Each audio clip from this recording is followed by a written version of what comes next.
निकला और रास्ते से जा रहा था। सुबह सुबह का समय था, कोई त्योहार का दिन था, तो उसने कहा चलो मंदिर के पास में बैठेंगे, बहुत दान मिलेगा। सुबह से ही चलो, का पता होते बहुत जने बैठे हुई हैं, अपन को लाइन में बैठ भी आएंगे, जगह नहीं मिलती। ऐसा विचार करके अत्यंत आसक्ति पूर्वक गया था। सो रास्ते में उसे आवाज आई कि दूर हटो। उसने कहा क्या हुआ? बोले राजा साहब की सवारी आ रही। अरे वाह, मैं तो बहुत दिन से सोच रहा था राजा से मिलना, और राजा साहब खुद आ रहे हैं, सौभाग्य मेरा। सो रास्ते के किनारे खड़ा हो गया इस विचार से कि राजा साहब निकलेंगे, सो अपना निवेदन कर लूंगा, उनसे कुछ मांग लूंगा। सो राजा साहब का रथ आता देख करके अत्यंत गदगद हो गया कि अब तो पास से निकलेंगे और मांग लूंगा।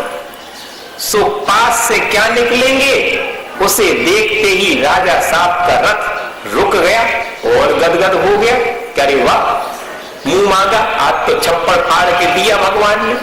हम तो सोच ही रहे थे कि राजा साहब से मिले। सो राजा साहब आते हुए मालूम पड़ गए और राजा साहब का रथ भी सामने रुक गया।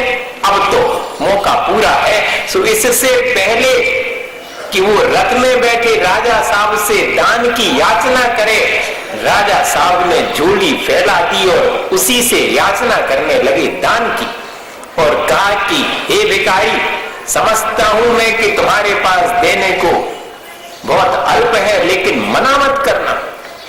मुझे स्वप्न में आया है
कि देऊं कि नहीं देऊं, पर राजा साहब कह रहे हैं कि देना तो पड़ेगा। सो एक दाना उसमें से उठा करके राजा साहब की झोली में डाल दिया, और राजा साहब ने भी ऐसे अवभाव से ग्रहण किया जैसे इसकी बहुत बड़ा कोई संपत्ति खजाना उन्हें मिल गया हो, और उस एक दाने को ही झोली में समेट करके राजा का रथ चला गया। अब देखो इस भिखारी के तो समझ लो कि सारा दिन ही खराब हो गया है। अपन को देने पड़े अगर तो दिन भर कुटक रहे तो यही बेकार में ऐसो देने पड़ो, काय खो देने पड़ो बेकार, दे भी दो फिर भी। अब ऐसा ही वो निरंतर विचार कर रहा है कि अरे मुझे एक दाना देना पड़ा। सारे त्योहार में लोगों ने बहुत दिया, उसको पूरी पोटली भर गई, लेकिन पेट नहीं भरा, संतोष नहीं हुआ। बार बार मन में यही भाव आता था कि मुझे आज एक दाना राजा को देना पड़ा, जहां से कि बहुत संपत्ति मिल सकती थी वहीं मुझे देना पड़ा। सो निरंतर इसी संक्लेश भाव में पूरी झोली भर जाने पर भी घर पहुंचा। सो घर में बच्चों ने घेर लिया कि बाबा बाबा, आज तो तुम्हारी झोली बहुत भरी हुई है, क्या लाए हो? तो सबको झड़क दिया, डांट दिया, क्या कहते हो लाए हैं? अरे क्या खो दिया मैंने आज, ये नहीं पूछ रहे।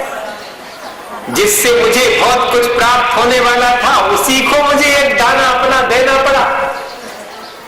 पर बच्चों को कहां आता है इतना सब सोचने में। उनने तो सामने जो था उसे ही देखा और झोली बाबा के हाथ से छीन ली। सो नीचे गिर गई, और जब झोली नीचे गिरी तो सारा सामान फैल गया, उसमें से एक दाना सोने का। शेष तो सब चावल, लेकिन एक दाना सोने का। अब छाती भिखारी के अरे पूरा मुट्ठी भर दे दो हो तो अच्छो रह तो बताओ, पहले एक दाना देने में सारा दिन संकलेश करता रहा और अब सोने का दाना हो गया। ये देख करके उसके मन में विचार आ रहा है कि पूरे ही दे देते भैया, ऐसा ही अपने साथ ना हो जावे आखिरी समय है कि दे नहीं पाए और जावे को समय आ गो, त्याग नहीं कर पाए और जीवन समाप्त हो गया। सो सब कुछ यहीं के यहीं मुझे छोड़ना पड़ेगा। मैं अपनी इच्छा से छोड़ने जाता तो बहुत अच्छा होता, लेकिन अब तो मजबूरी में प्राण ही निकल रहे हैं, सो सब छूटने वाला है। ऐसा अगर थोड़ा सा सावधान हो जाए अपन, और जब सब छूटे उसके पहले ही अपन अपने मोह को